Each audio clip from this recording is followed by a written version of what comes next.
Good evening, friends. This evening we have Desh Kapoor back with us.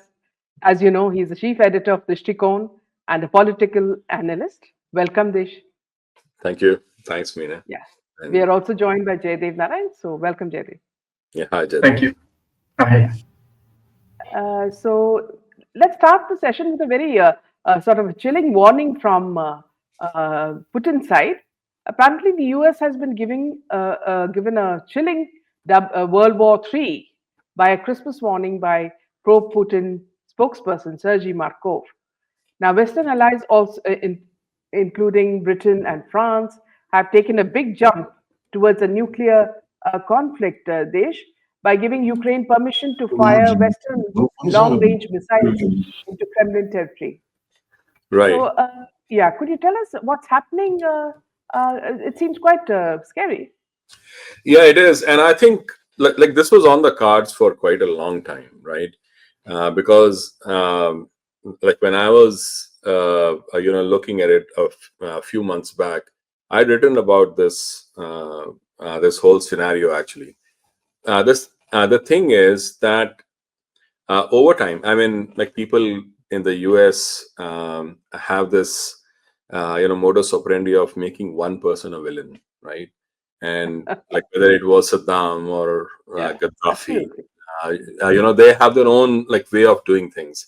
So in the first Iraq war, it was they used the incubator baby story to villainize Saddam Hussein. In the second one, it was WMDs. They were all wrong. And now, they try to use the Ukraine war. And Yeah. everybody knows who has actually done any serious study that Ukraine war was, consequence of many things that they had done, including, how they had, involved George Soros and other folks within this whole thing. So, so when Putin had been giving warnings like many times, saying that like you guys are coming this far, don't do this. Coming this far, don't do this. And finally, he attacked. And even now, he had been giving all these like warnings again and again, and saying that things can go out of hand. He actually, Sergei Lavrov has also been giving substantive like warnings earlier also, like about this long range missiles. They had said earlier that if you were going to give long range missiles to Ukraine, that itself will be an act of war. Then they gave it, and then he said, if you allow them to use against us, then it would be a act of war. Now they have come to a point where actually they are using that missile. So things have come to a point where they're almost trying to call the bluff of Putin, and Putin has been trying to actually like stop all this, the war that they're trying to escalate over time, like in a way that like he doesn't. I don't think Putin is so interested in having the war. Yeah.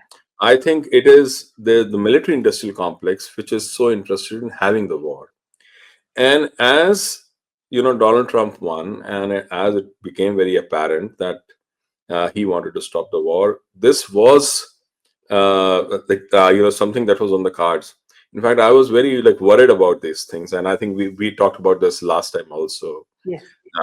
Right now, the thing is that uh, now that they have come to this point.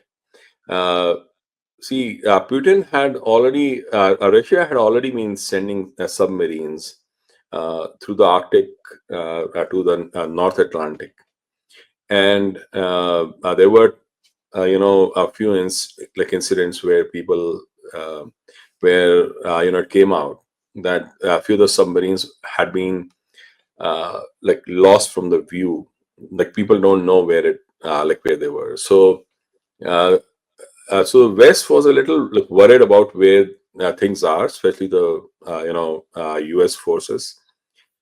Now, if that is how things are, then what I see is that Putin and Russia have a lot of options on their hands that they can use, both in the Arctic uh, Circle as well as the North Atlantic.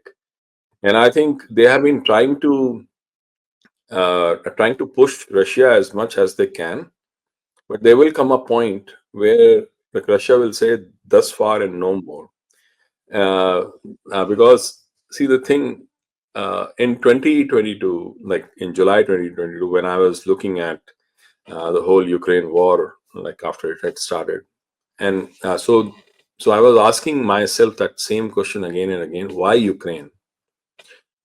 What does Ukraine have that the entire Europe will put its existence on the line? And for me, again and again, this question used to keep coming up. And then finally, I was writing and I was doing some research about some other thing.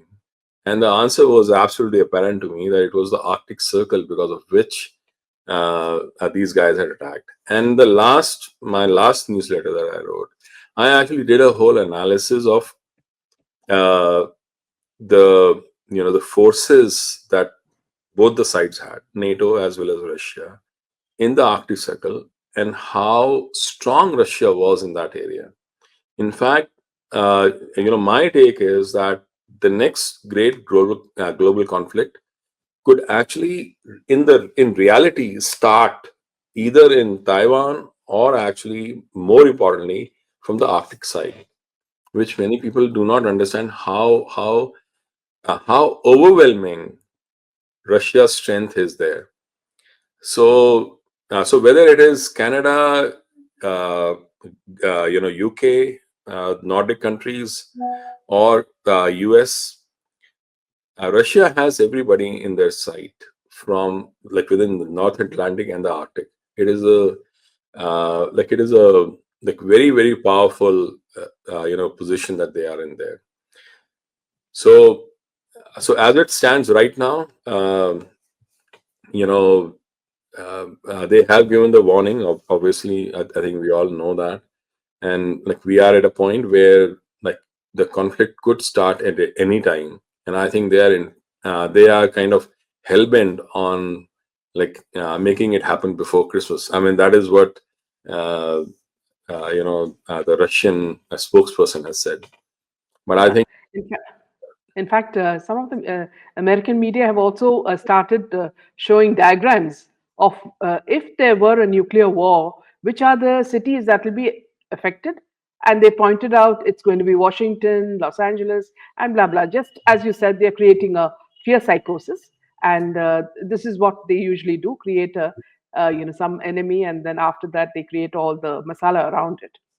right, Simultaneously, there is another breaking news, Desh, that articles of impeachment against Joe Biden for illegally bombing Russia, drafted after Republican senators and House members call for Biden's removal. Former top UN war crimes prosecutor, Dr. Francis Boyle, he's the one who's speaking about this. Any idea about this, Desh, that you could speak about? like I haven't like looked at this particular news Yes. in like detail, but I think if they were to do that, like I don't know how useful that would be, because Okay. if between now and Jan, if even if Biden is taken out, it will bring in Kamala Harris.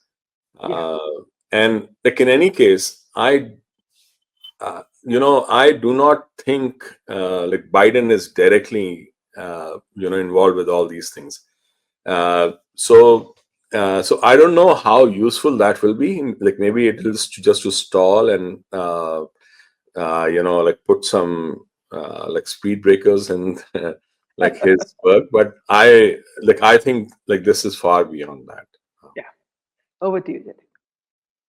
Desh, do you think Putin will hold out till Trump becomes the president in January before taking any major drastic step? I think from all that I've like tried to understand and look at his responses, I think that is what he really wants. Like he really wants to hold off until Trump comes. But on the same side, they are trying to raise the threshold so much that there'll be no other way out other than Russia to reply back. The thing is, they are, as long as Russia uses tactical nuclear weapons, things can still remain, like at a certain level. They may not escalate. But if Russia really uses something like much more powerful than that, uh, like the way they have threatened against, UK, suppose they use a Poseidon against UK, then things can like go in a very, very different direction. And they have uh, their aim, like I said, was always, like, even when it started off, was Arctic. There is an overwhelming, really overwhelming strength, or power that like Russia has in that area, and these guys have not been able to even come close. Russia has around 40 icebreaker ships which can go across Arctic across the year. They have only, at the most, if I like count of all the forces out there, Norway and Canada and US and all these guys, probably not more than like 8 or 9. And like when we look at the countries which are in the Arctic Circle, which are 8 of them, 7 of them are in the NATO. So they really want to push forward, and I think like my worry is that even though Putin may not want like it to like go forward, because he has suffered like quite a bit of like damage in specifically in the landing, the land forces, not so much in the Navy or the Air Force, like which are predominantly very strong, like within the Arctic Circle as well as like other areas. So he wants to actually hold off until Trump comes, because things will change.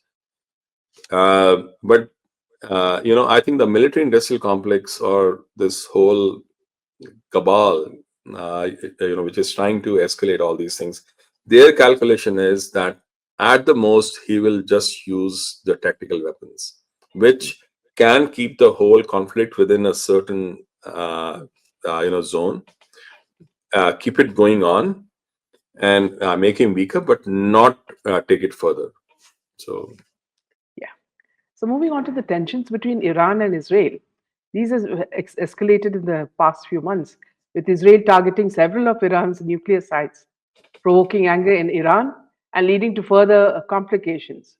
In this context, Israel has spoken with the elected US President Donald Trump, and Israeli Prime Minister Netanyahu stated that he had a conversation with Trump, and both countries are concerned about the Iranian threat. Now, here, Desh, see, once Donald Trump comes to power, there's going to everything is going to change, isn't it? Because Trump has very clearly said that he wants peace. And what do you think is going to be the strategy? like when last time Trump came, right, before Trump like entered the scene, Obama had done the Iran deal, which was to actually give Iran enough of time to create its own, nuclear weapons and arsenal. Not many people know, because I had done quite a bit of analysis on this also, that like if you really look at how Pakistan got its nukes, its nuclear reactor were called P1 and P2. Like when they started off, the P1 and P2 reactors were the ones, the technology for which was actually stolen by their AQ Khan and from NATO and brought over. Those P1 and P2 reactors were sold off to Iran. They were called the IR1 and IR2. So that's how Iran like got its nuclear uh, whole complex or reactor started. Now, when like Obama was there, like his deal almost gave a lease of life or a time to Iran to actually get its act together. When Trump came, he put the deal aside and like put Iran on the notice And I think like whenever so even before like Trump came and even after that, when Netanyahu actually used to come to the US, he wasn't, always treated very well. It was only during the Donald Trump's time that he was always Yeah, like welcomed in that sense. Now, because of the strong lobby that Israel and the Jewish community has within the US, even the collaboration that Mossad has with the CIA, it is extremely tough for US or any president of US to completely disregard, Israel. But having said that, this Biden administration had played both the sides extremely well, like in the sense that they had allowed and they had almost their entire ecosystem had ensured that they were all those protests that were happening within the universities and all the antagonism that happened against Israel was perpetrated there, right? uh, but on the other hand, like they could never completely go against them. In this administration, on the other hand, they are very, very clear. Every one of them, like whether you look at Marco Rubio or whether you look at, uh, their defense secretary or even, Vivek Ramaswamy, their view is very clear that we will give uh, an ideological and diplomatic iron dome to Israel to do what it needs to do. So in that sense, I think it is moving in the like it could be moving in the right direction for Israel. Now, one of the things that Netanyahu has done, very recently is that for the first time he actually opened a conversation with the Iranian people, which he had not done before, which I think was a very smart move to do yeah, because, like he, if only the top layer is taken out, the mullah layer is taken out, Iran could be a very, very, very different country, very different society altogether. absolutely, absolutely. Yeah. So in that Also, since sense, so I yeah, think that is like what will really change because there will be they will get all the carte blanche that they need to do whatever they need to do. yeah.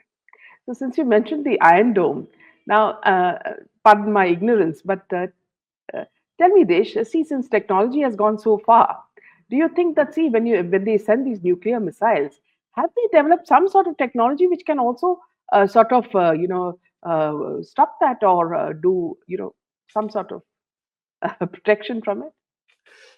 Well, so I think, like as far as the nuclear missiles or any other missiles are concerned, there are certain kind of missiles which are like hypersonic and all that, which will be very, very tough Mm. to counter. The missiles that Iran has, or that like Hezbollah and Hamas have, they were much easier to counter. But when you are sending, thousands of hypersonic missiles against, even a country like the US, which will have, that kind of defense system, it will be very, very tough to counter it. Even if they were able to counter it before, it hits the ground, because even if it is, detonated at the like in the like atmosphere, it would be very, very tough to save Yeah, the country itself. yeah. Back to you, Jay. Yeah. So, Desh, there are reports that the Iran Supreme Leader Ayatollah, he's in a coma, and his son is going to take over. Is there any truth to this, or how do you see this?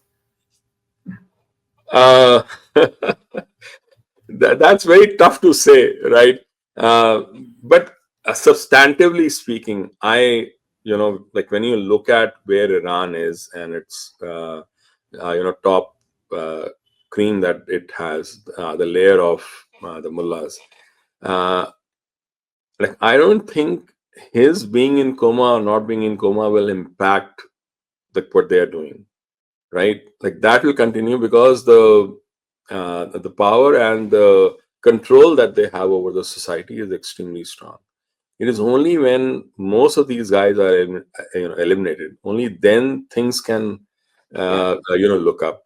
Like in absolutely. my view, so I think like I like if it happens, like good for Israel. Like if it like doesn't happen, still things are not going to change a whole lot. Like I think, like I really feel that like when they have like actually made like a real difference. There is a regime change completely. The way like it happened during Shah of Iran being taken out and the mullahs coming in. Only when such a large scale thing happens, that's when the Iranian people will be much happier. Even then, the infiltration that they have done within the Iranian community will not be so easy to counter also, right? Because like these guys create mechanisms where they have a quid pro quo like for a lot of people within the country. And like we have seen this in Pakistan, we have seen this happen in North Korea, we have seen this happen even in the US in many ways. And the same thing happens everywhere, like where there's a very strong, government, like of some oligarch, and that is what is like happening within Iran. So so if once that entire layer is taken out, then their remnants within the society and remnants within the the ecosystem that they have created. Now, because they are not like they are not very like very simple. Like it's a very very complex web that they have created. Like it's not easy to have done what they have done with Hezbollah and Hamas, and the way they have always targeted the Iranian diaspora, like even within US and Canada, they have always been targeting them. They know it's very tough for, like if you start a conversation with an Iranian, it's very tough for them to come out because they don't know who's who, and they won't discuss everything very clearly. Uh, so even after that, like there is a certain like distance that needs to be taken by the Israeli and the other communities. And I think in that sense, like if you see, the coming of Donald Trump will be like much like make things much easier for them. Yeah. Yeah, it's a sad state because earlier under the Shah of Iran, Iran was one of the most advanced countries with men and women, walking in equal terms, and their dressing and everything was very, very different. They were very westernized. Now, Yeah, what you see is totally different because women are totally persecuted there. So, in a very similar way, Desh, now that the elections are going on in India, in different parts of India, uh, the mullahs have started dictating terms, based totally on religion, not on, progress or, how the people can benefit out of a particular leader. So this is happening also in India, as you see. Now, moving to Pakistan, so Desh. just one thing I would like to talk about this Yeah, Iran, please, like please, on please. thing. Yeah, Over the years, like I don't know whether we discussed this last time or not, but over the years, like I've been actually, going around in different cities, like in the US, and been like, meeting a lot of Iranians, like whether they were like limo, car, like, company owners or limo like drivers, whether they were teachers, whether they were in salon or like, different like settings, different cities, completely like different people. And one of the things I would always do, because I am so interested, is that I would always say that like Iran is such an ancient culture, when talking to that person. absolutely. And they would like reply back without any difference in like anybody's conversation. They'll always say the same thing to me. They'll say, yes, we were Zoroastrians, but we were converted into Islam by the Arabs. So that used to be their constant reply back to me across the board. So over time, I had like come to this conclusion that they themselves were not happy about converting to Islam from Zoroastrianism. So I used to, like, just for the heck of it, I used to say to people that if today the entire religious regime is taken off, like within Iran, 40% of all the Iranians would actually convert back to Zoroastrianism. Yeah, So a couple of years back, I was talking to absolutely. an Iranian lady, and I told her that same thing, and she told me no. I said, really? I really thought that they would convert. She said, no, it's not 40%. It'll be 90%. So that kind of showed me how much like they were always like trying to run away from that change that had happened, and they had still, even till today, they had not adjusted to that.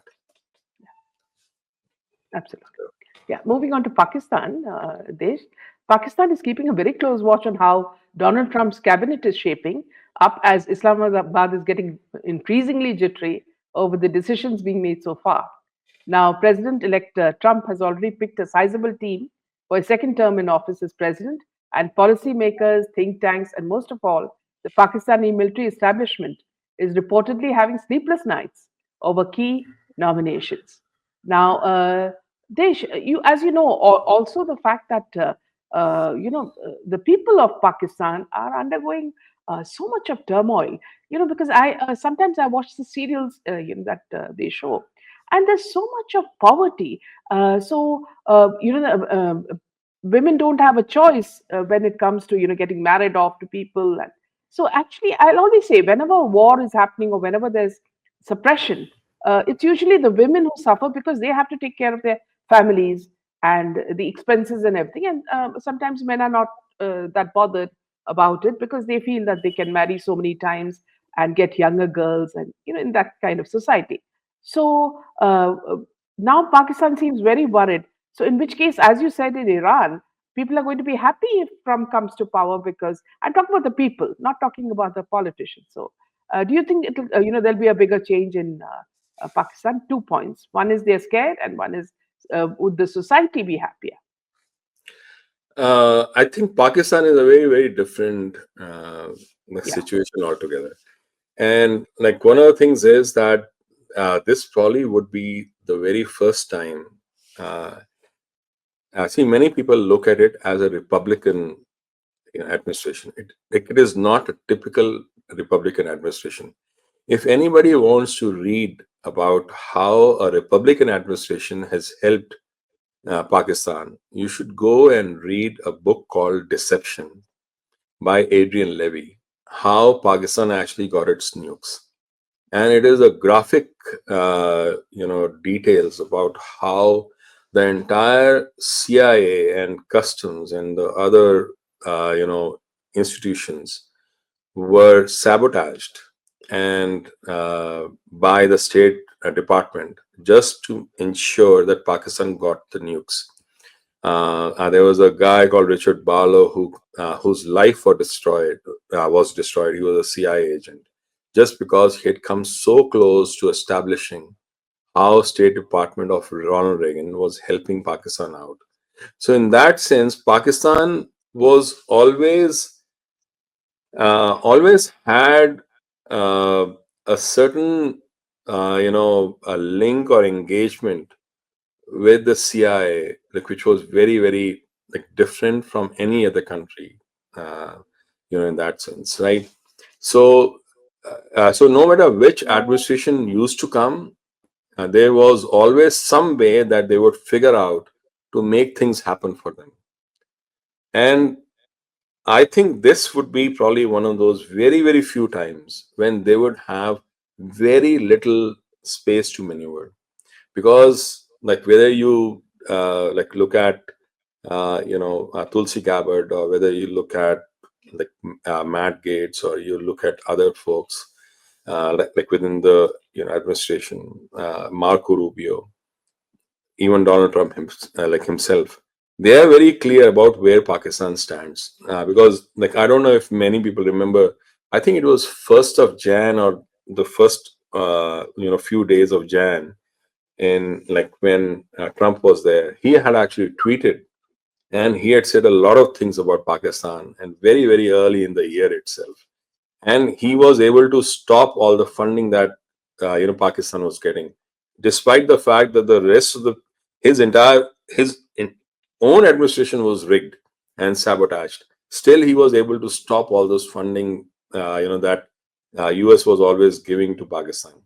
See, one of the things, in one of the newsletters, I was like really looking at this whole question, that what has changed between 2008 and 2018, like within Pakistan. Like it's not as if the exports had really like dwindled down in some way, that they were doing a whole lot of things earlier, or their imports had really increased, that had not happened earlier. What had really happened, like between 2008 and 2018, like one was obviously that like some of the funding had come down, but not that much. I mean, yes, during Trump's time, yes, but after Trump like went away, in like when like 2020, when Biden came in, things started like opening up for them. What had really happened was that India's doors and India's windows were closed for Pakistan. I then realized, when I started looking in like more detail, that whether it was the hawala or like it was the fake currency notes, whatever it was, all those like businesses or the money making things that they had, it was very clear that Indian economy was not only sustaining Indians but also Pakistanis, because whether, I mean, the rot that was there as far as the fake currency notes, or the hawala or the narco terrorism, was so deep, that demonetization was one of the biggest blow that could happen.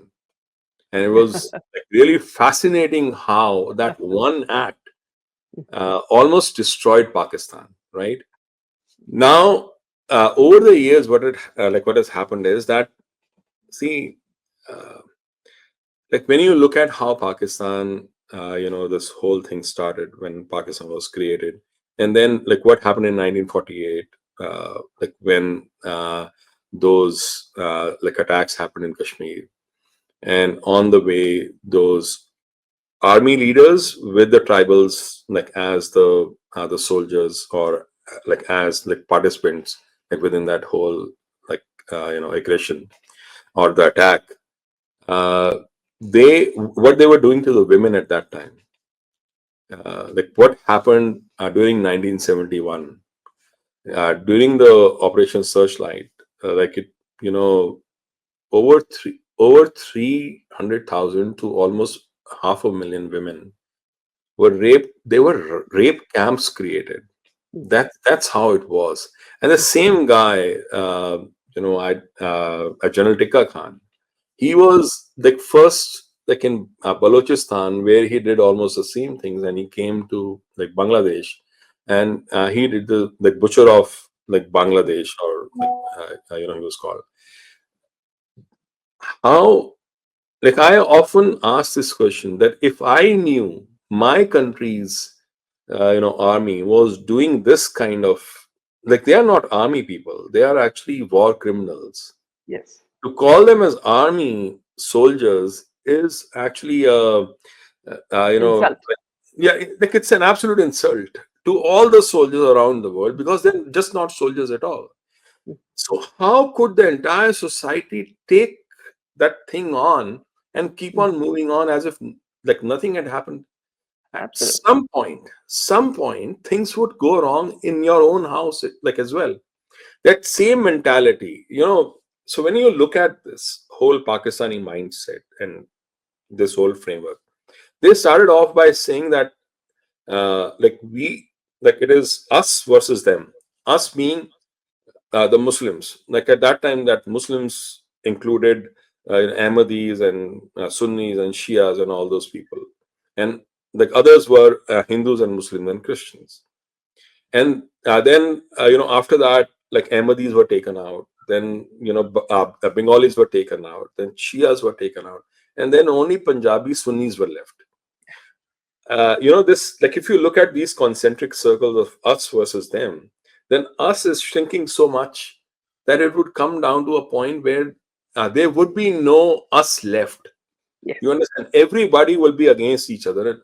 Like it is, that is how things are there. So in that sense, that entire society has been seeped with so much of division and hatred, like for anything which is different, that it is. I just feel it is beyond redemption right now. Like I don't think there is. Like I've really studied. Like there was a time, on my site. Every year I used to do like annual predictions for three countries: India, Pakistan, and US. What will happen in the next year? Not because I am a clairvoyant or astrologer, but I used to like study the socio-economic situation and say, okay, given this, this is what is going to happen. The easiest country to predict was Pakistan because it's so predictable, Yeah. because like it was like so easy to say exactly what, like how they are like working. And like because both of my parents actually came from Lahore, so, and the extended family had that kind of like ecosystem, so at least I understand how their mindset really Yeah. works. And but I would say that uh, so one thing, like whether they will, your, like back to your question, whether Donald Trump's like coming in, like will impact them. Definitely, it will impact them, and they have actually put their entire weight behind like whatever was going on within the whole leftist ecosystem that was there in Biden's administration as well as in Europe, that they never thought about an alternative when this would actually go away. So, what will happen? Because this election result should never be taken as a Republican win. This election result should be taken as a mandate to overthrow whatever was wrong within the US, Yes. and whatever was wrong within the West, which includes all the health issues, the pharma, and all those lobbies that are there, arms, military industrial complex, all that, all the lobbies which are there, the whole managerial class which is there, the administrative class, and this entire wokeism linked to the Islamism. Yeah.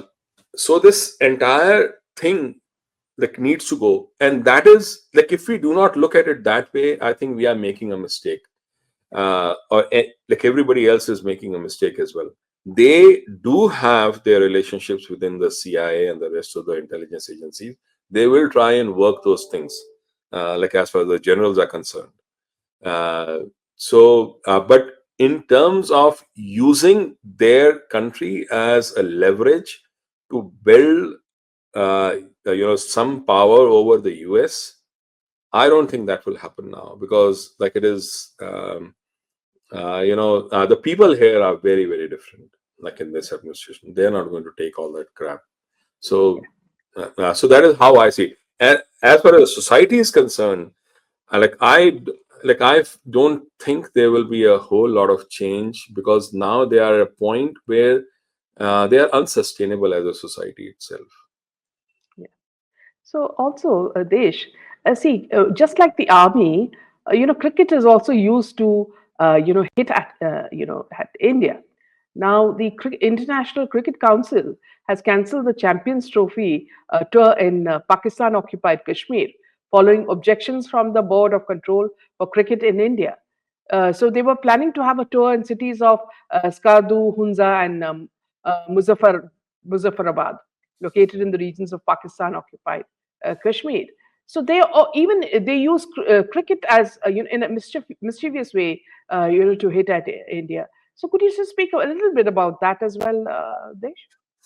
Yeah. So like I said, uh, so Pakistan is basically inherently a Punjabi Sunni state, right?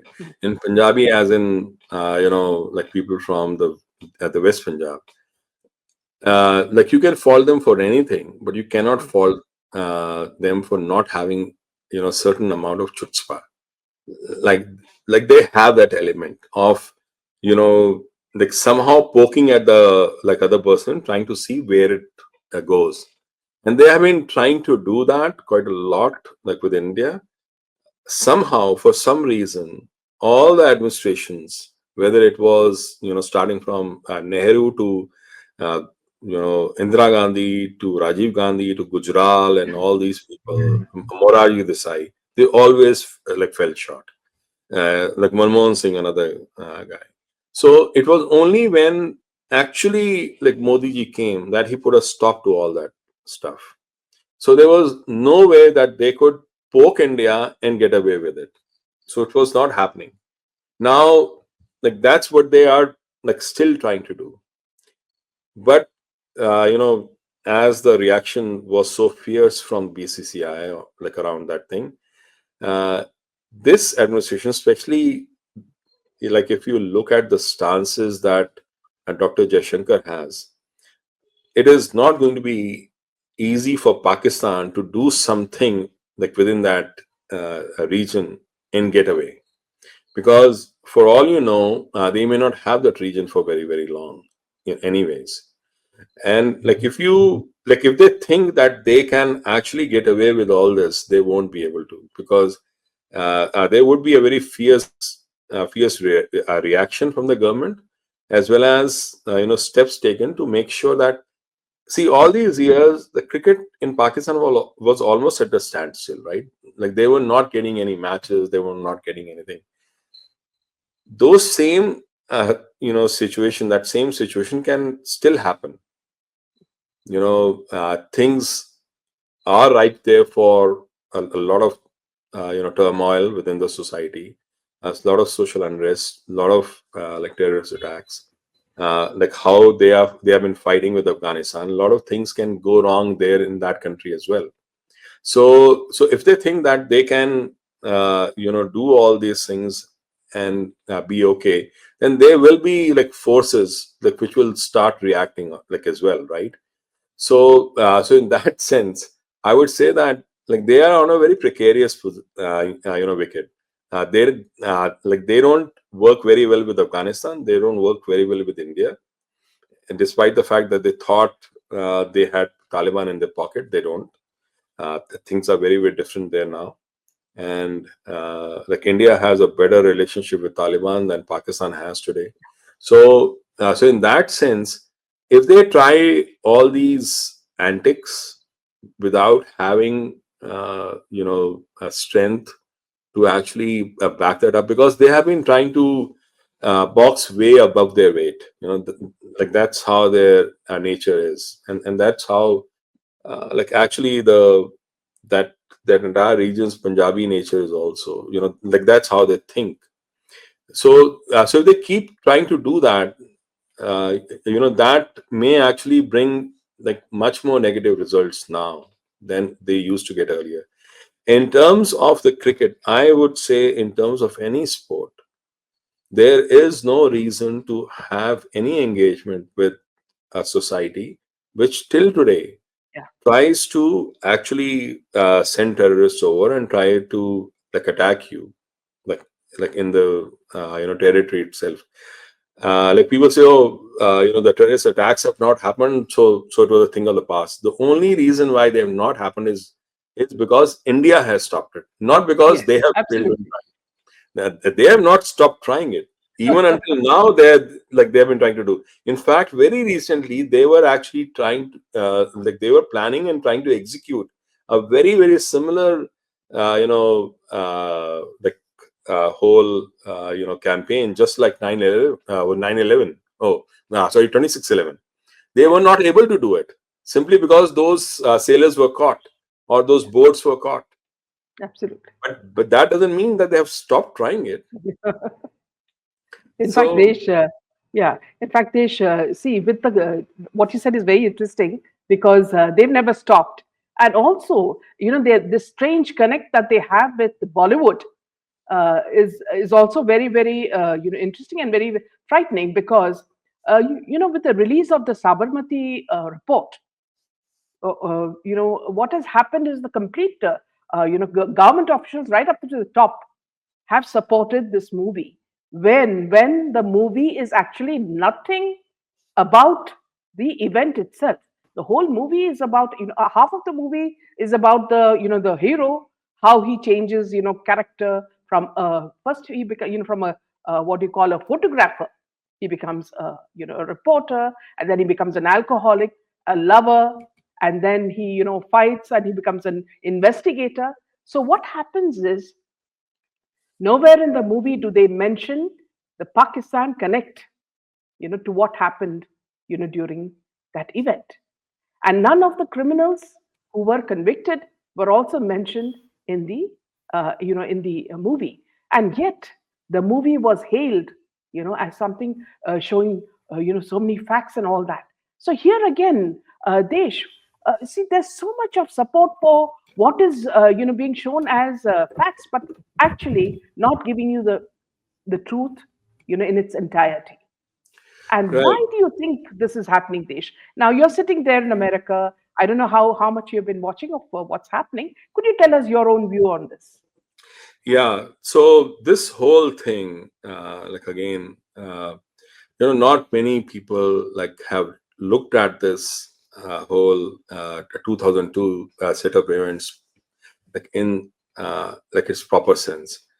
Uh, in none of the reports that I have ever read, and none of the conversations or narratives that I've ever read, has it ever been mentioned that before this, 2002 stuff happened, there were some other things that had happened before. Yes, And those other things that had happened before, I'm not just talking about the Godhra, train burning. But absolutely. before that, what had happened was the Indian Parliament had been attacked in October of 2001. And after that, the whole Operation Parakaram had started. Now, when Operation Parakaram has started, at that time, they had said, like India had said, that they were actually targeting somewhere around Jan and Feb as a time to attack Pakistan. The forces were all on the border. Uh, like, they were eyeball to eyeball, right, at that time. That and all the forces, like all the like leaders within the West were trying to actually stop India, stop the Vajpayee government from actually like launching that attack, like during Operation Parakat. Tony Blair had come over. Lal Krishna Advani had gone over to the US at that time. It was in this backdrop. It was in this backdrop that 2002 Godhra stuff happened. They were very clear that this had to be escalated, and it was escalated, right? And when it was escalated, so 27th the train burning happened. 28th, the riot started. By 28th evening, George Fernandez and the army, some some of the Forces. forces were actually brought in, right? Yes. By 23rd, 28th night. Then, like it was like March and like March 1st and March 2nd. By March 2nd, like all the riots had actually stopped. This was one of the fastest action ever taken in any of such riots. Like if you look at the population of Gujarat, it is equal to the total population of the top two most populous states in the US. It is uh, like it's actually a very big territory. In that area, to stop all the riots within that time was like substantial. The problem was that the Indian government could not have taken the forces, the battalions from the border and sent to Gujarat. That could not happen. So in that situation, if they had taken one battalion that covers around 70 kilometers, like that would have really like messed up the whole situation. And that's exactly what happened. They brought in the battalions, and by the time they came back, the summer had already started, like May. By that time, it was really too late. They could not do anything. The whole element of surprise when the terrorists would come in during the summertime, that time had already started, so they could not take that chance after that. That is why Operation Parakam failed. So to look at what happened in Gujarat, just as what happened in Gujarat, is one of the biggest mistake that we always do. What happened in Gujarat in 2002 should be looked at in the total perspective Yes. of what happened to Operation Parakram itself. It Yes. it was after that happened. It was in May that in Kaluchak actually, almost the same kind of operation happened that happened in Uri, where not only the Jawans were killed, but their wives and kids were also killed. So that is why, like when I was like writing and like about this whole thing in detail, like one of the things I said in the end was that when Uri happened, at that time, the reply back to Pakistan was not just for Uri, but also for those women and kids who were killed in Kaluchak at that time. See, in fact, actually, if you really look at all the documents and the discussions that happened during in that time in Operation Parakram, you will see that a lot of discussions pointed to almost the same kind of operation that happened after Uri in Balakot. So they just did not understand how deep the memory Mhm. that Modi had. Modi's memory about those things was very, very deep. So when you look at this whole thing, they have deliberately buried and deliberately Yeah. brought down all the truths that should have been brought out, but the Yeah. media has failed. That is why these kind of movies, whether it is Kashmiri Files or whether it is like Vaccine War that Vivek Agnihotri brought, and the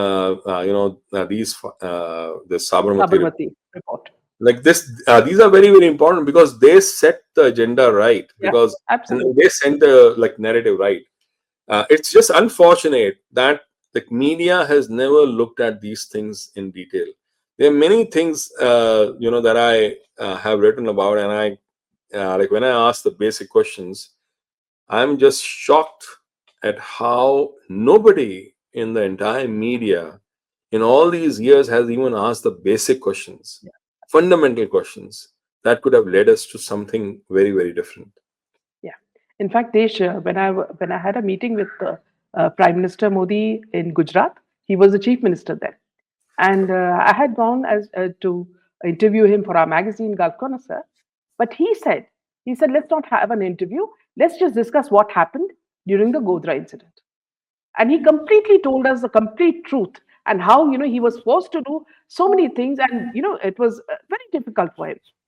And then after all this, when you see this movie and you wonder what it is all about and why are they trying to fool the public.